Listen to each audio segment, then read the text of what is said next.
gap yang biasa saja ini seringkali disebut dengan common gap atau trading gap atau area gap. Common gap ini tidak menarik, tapi harus dipahami supaya paham mana yang menarik.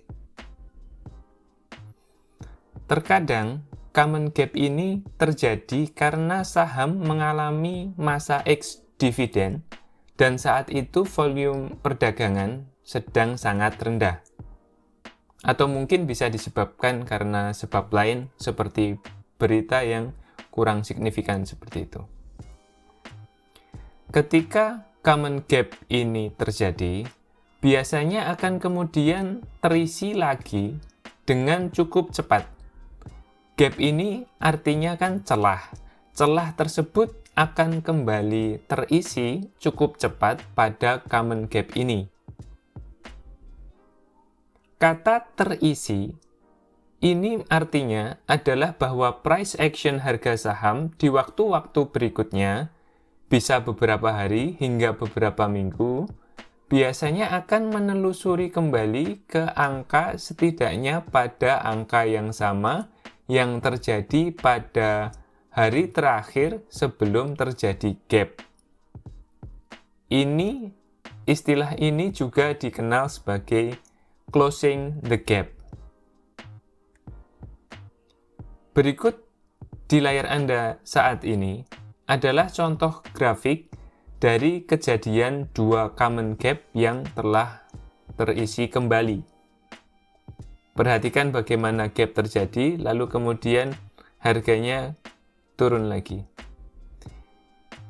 Sekali lagi, perhatikan bagaimana harga kemudian turun setidaknya ke angka pada awal gap. Nah, kejadian ini kita namakan closing the gap.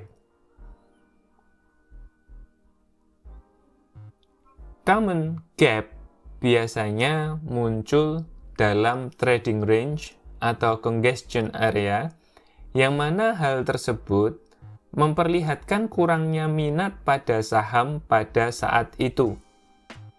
Kita sudah membahas tentang trading range dan congestion area ini pada materi-materi sebelumnya ya, di bagian playlist analisa teknikal dari nol.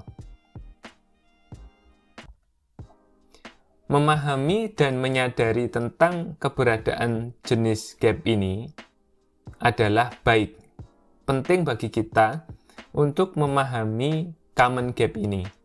Karena common gap ini tidak memberikan peluang secara langsung, tapi bisa dimanfaatkan untuk menghasilkan peluang perdagangan.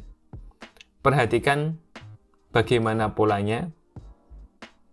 Pada arah panah warna kuning tersebut, ditunjukkan terjadi gap, lalu kemudian setelah gap terjadi, harga kemudian berangsur turun, lalu kemudian menutup gap-nya itu, lalu setelah menutup gap-nya itu, harga kemudian memantul balik ke atas yang kemudian ada semacam breakout. Jadi gap itu kemudian menjadikan dia sebagai support dan resisten.